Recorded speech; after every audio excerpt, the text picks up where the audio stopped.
My boss called me into his office to fire me, but he had no idea what I'd discovered on his computer the night before. I knew something was wrong the moment Garrett's assistant avoided eye contact when she told me to report to his office at 9 a.m. sharp. In 3 years of working as senior accountant at Meridian Financial, I'd never been called in for a formal meeting. The night before, I'd stayed late to finish the quarterly reports. Around 11 p.m., I needed to print something from Garrett's office since his printer was the only one with the special letterhead. His computer was still logged in, typical of him to be careless with security. That's when I saw the email thread that made my stomach drop.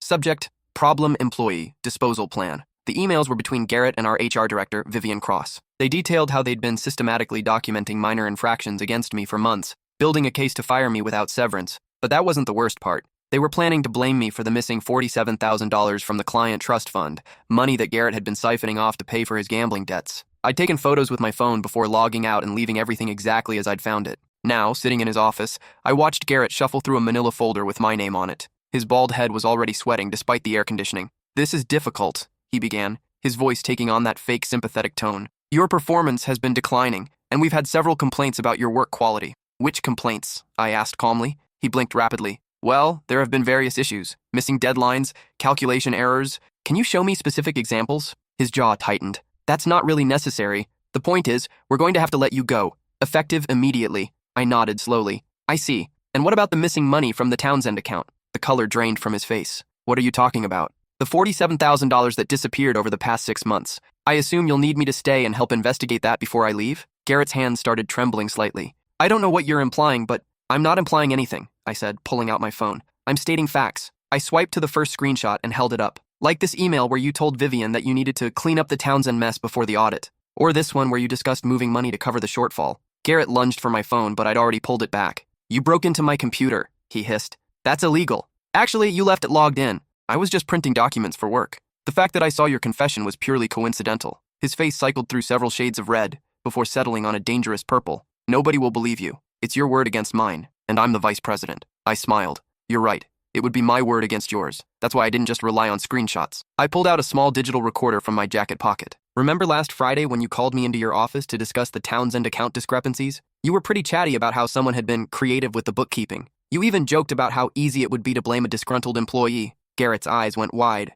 "You recorded me without my consent. That's legal in this state," I finished. "One-party consent law. Look it up." He slumped back in his leather chair, beads of sweat now visible on his forehead. "What do you want?" he asked quietly. "Justice," I said simply, "and maybe an explanation of how a $47,000 gambling debt justified destroying my career and framing me for embezzlement." Garrett's mouth opened and closed like a fish gasping for air. "How did you know about the gambling? Your browser history was very illuminating. 17 different betting sites, all accessed from your work computer. The timestamps match perfectly with the money transfers." I scrolled through my phone and showed him another screenshot. "This one's my favorite. An email to your bookie where you literally wrote, 'Don't worry about the payment, I'll get it from work.'" Garrett buried his face in his hands. "You don't understand. I was going to pay it back. The casino promised me a sure thing on the Phoenix game. If it had hit, I could have replaced everything and nobody would have known. But it didn't hit," I said. "And now you're $47,000 deeper in the hole, plus whatever you owe your bookie." He looked up at me with desperate eyes. "Please, if this comes out, I'll lose everything. My wife will leave me. My kids will hate me. I'll go to prison. You should have thought about that before you decided to frame me for your crimes." I stood up and walked to the window, looking down at the busy street below. 3 years ago, when I'd started working here, I thought I'd found my dream job. Meridian Financial had a reputation for integrity. Garrett had been my mentor, teaching me the intricacies of fiduciary accounting and trust fund management. Now I realized he'd been grooming me as his patsy all along. "There's something else," I said, turning back to face him. "The Townsend account isn't the only one you've been stealing from." His face went ashen. "I spent the rest of last night digging through the files you so carelessly left accessible. The Patterson Trust Fund, the Rodriguez settlement account, the Murphy estate. You've been skimming from all of them." I pulled out a printed spreadsheet from my folder. "In total, you've stolen $312,000 over the past 18 months. That's not just embezzlement, Garrett. That's grand theft. Federal crime territory." Garrett began to hyperventilate. "This can't be happening. This can't be happening." "Oh, but it is. And here's the beautiful part. Every single transaction has your digital fingerprint on it. Your login credentials, your authorization codes, your electronic signature." I sat back down and leaned forward. "You made one critical mistake. You assumed I was just some naive accountant who wouldn't notice the irregularities, but I noticed everything." "What do you want?" he whispered again. "First, I want you to call Vivian and tell her the termination meeting is canceled." "But, no buts. Call her now." With shaking hands, Garrett picked up his desk phone and dialed Vivian's extension. "Vivian?" "Yes. About the meeting with Alex. We need to postpone that indefinitely. Something's come up." He listened for a moment, his face growing paler. No, don't file the paperwork yet. I'll explain later. He hung up and looked at me pleadingly. There, are we done? We're just getting started, I said. Second, you're going to write a full confession detailing every theft, every cover-up, and every plan you had to frame me. I can't do that. It's admitting to felonies. You've already admitted to felonies. I have it all on record. The confession just makes the DA's job easier. I showed him another screenshot, this one of an email he'd sent to a contact at First National Bank. This is where you tried to get information about my personal accounts, hoping to find something you could use to make me look like the thief. When that didn't work, you started the campaign to document fake performance issues. Garrett's breathing was becoming increasingly labored. I never meant for it to go this far. It started small, just a few thousand to cover a bad bet. But then I lost more, and the hole kept getting deeper. So you decided to dig it deeper by framing an innocent person? I was desperate. Do you know what happens to people who can't pay their gambling debts? These aren't nice people, Alex. They threatened my family. And you decided my life was worth less than your family's safety. I pulled out a manila folder of my own and slid it across the desk. This is everything I've compiled. Bank records, email threads, browser histories, transaction logs, even security footage from the nights you stayed late to move money between accounts. Garrett opened the folder and stared at the evidence in horror. How did you get security footage? I have friends in the building security company. They were very helpful when I explained that there might be after-hours embezzlement happening. Actually, that was a lie. I'd simply requested copies of my own access logs to prove I'd been working late, and noticed that Garrett's badge had been used on nights when no legitimate work would have been happening. But Garrett didn't need to know that. This is enough evidence to put you away for 20 years, I continued. Federal prison, not the country club minimum security you're probably imagining.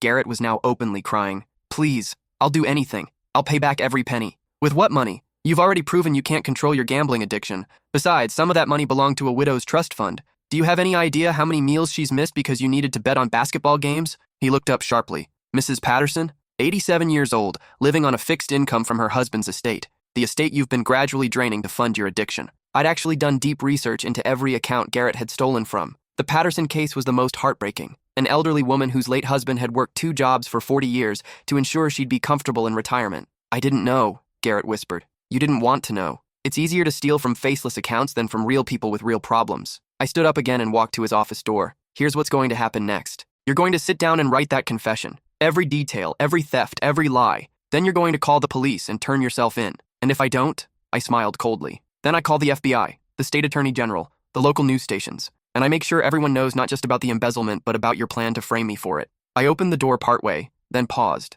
Oh, and Garrett, that sure thing your bookie promised you? Phoenix lost by 23 points. I watched the game last night. His face crumpled completely. You have until noon, I said. If you haven't called the authorities by then, I will. I walked out of his office and straight to my desk. My coworkers glanced at me curiously. They'd probably expected me to come out carrying a box of personal items. Instead, I sat down and opened my laptop. There was still work to do. The first call I made was to Mrs. Patterson. Hello, Mrs. Patterson. This is Alex from Meridian Financial. I'm calling about your husband's trust fund account. Oh, hello, dear. Is everything all right? I tried to make a withdrawal last week and was told there were some processing delays. Ma'am, I need to inform you that there have been some irregularities with your account. Someone has been stealing from your trust fund. The silence on the other end was deafening. Stealing? How much? About $35,000 over the past year, but I want you to know that the person responsible will be arrested today, and we're going to make sure every penny is returned to you. $35,000? Her voice was barely a whisper. I thought I was going crazy. I kept running out of money faster than I expected, but the statements looked normal. The statements were falsified. Ma'am, do you have family or friends who can come stay with you today? This might be overwhelming. My daughter lives in Seattle. I should call her. Please do. And Mrs. Patterson, I'm deeply sorry this happened to you. You trusted us with your husband's legacy, and we failed you. After hanging up, I made similar calls to the other victims. Each conversation was harder than the last. Around 10:30 a.m., I heard raised voices from Garrett's office. Through the glass partition, I could see him on the phone, gesturing wildly. He kept looking in my direction with pure hatred. At 11:45 a.m., he emerged from his office carrying his briefcase. His face was red and puffy from crying, his shirt wrinkled and sweat-stained. He stopped at my desk. I hope you're proud of yourself, he said quietly. I'm proud that I'm not a thief, I replied without looking up from my computer. You have no idea what you've done. My youngest daughter is supposed to start college next month. My son needs surgery for his shoulder injury. You've destroyed my family. I finally looked at him. You destroyed your family the moment you chose gambling over integrity. Your children will be better off knowing the truth about who their father really is. He opened his mouth to respond, but seemed to think better of it. Instead, he turned and walked toward the elevator. I watched him go, feeling a mixture of satisfaction and sadness. 3 years ago, I'd respected this man. I'd looked up to him, trusted him, learned from him. Now I realized that everything I'd learned had been a lie. 20 minutes later, 2 FBI agents walked through our front door. The entire office went silent as they approached the reception desk and showed their badges. Our receptionist, Diane, pointed toward Garrett's office. "He's not here," I called out. "You might want to try the parking lot." One of the agents walked over to my desk. "You must be Alex Chen," he said. "Agent Morrison, FBI Financial Crimes Unit. I understand you're the one who uncovered this embezzlement scheme?" "That's right. We'll need you to come in for a formal statement later today. But first, we need to secure Garrett Reynolds' office and computer. He's probably already destroyed whatever he could," I said. Agent Morrison smiled grimly. "People always think that. They don't realize that deleting files doesn't actually remove them from the hard drive." Within an hour, the FBI had seized Garrett's computer, files, and personal items. They'd also frozen all the company accounts pending their investigation. Our CEO, Patricia Montgomery, called an emergency all-hands meeting at 2 p.m. "I'm sure you've all noticed the FBI activity in our office today," she began, her voice shaking slightly. "I'm deeply saddened to inform you that Garrett Reynolds has been arrested for embezzlement." Gasps and murmurs filled the conference room. "The investigation is ongoing, but it appears that Garrett has stolen over $300,000 from client trust funds over the past year and a half." More gasps. Several people turned to look at me, having heard rumors about my involvement. "I want to assure everyone that Meridian Financial will make full restitution to all affected clients. We're also implementing new oversight procedures to ensure nothing like this ever happens again." After the meeting, Patricia asked me to stay behind. "Alex, I owe you a tremendous debt of gratitude. If you hadn't uncovered this scheme, who knows how much more money Garrett could have stolen?" "I was just doing my job," I said. "No, you went well beyond your job. You could have simply reported the discrepancies to me, but instead you built an airtight case that will ensure Garrett faces justice." She sat down across from me. "I have a proposal. We're going to need a new vice president of accounting. The board met this morning and we'd like to offer you the position." I was stunned. "But I'm only 28 years old. I've only been here 3 years. Age doesn't matter. Integrity does. You've proven that you have the moral courage to do the right thing, even when it's difficult. That's exactly what we need in leadership."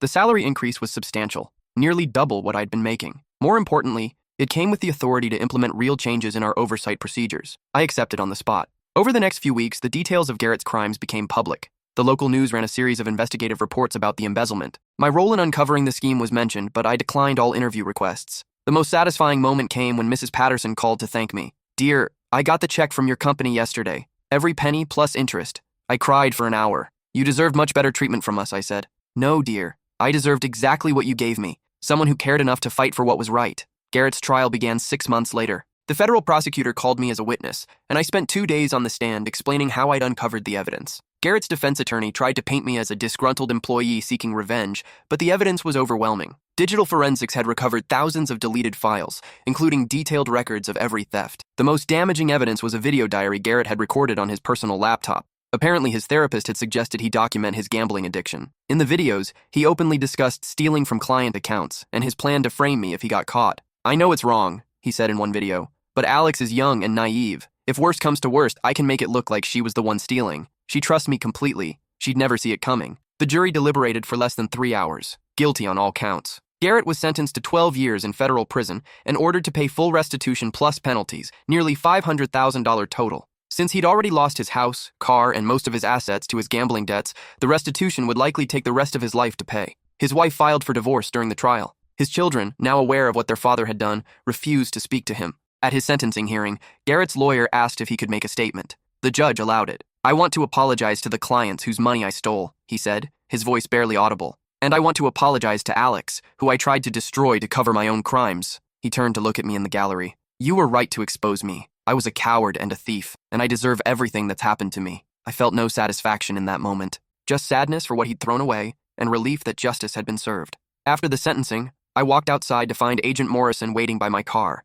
"Congratulations," he said. "That was one of the most thorough cases of evidence gathering I've ever seen from a civilian. I just wanted to make sure he couldn't hurt anyone else. Well, you succeeded." Between the federal prison time and the civil judgments against him, Garrett Reynolds will never be in a position to steal from anyone again. He handed me his business card. "If you ever get tired of accounting, the FBI could use someone with your investigative skills." I smiled. "Thanks, but I think I'll stick with what I know. Someone needs to watch the watchers." As I drove home that evening, I reflected on how much my life had changed since that night I discovered Garrett's crimes. I'd gone from a victim about to be framed for embezzlement to a company vice president with the power to prevent future crimes. But the most important change was internal. I'd learned that sometimes doing the right thing means taking enormous risks. I'd gambled my career on exposing the truth, and fortunately, I'd won. The next morning, I arrived at the office to find a bouquet of flowers on my desk. The card read, "Thank you for giving me hope that there are still honest people in the world. Mrs. Patterson." I sat down at my desk, now in the corner office that used to belong to Garrett, and opened my laptop. There was work to do. The new oversight procedures I'd implemented were already catching irregularities in other accounts.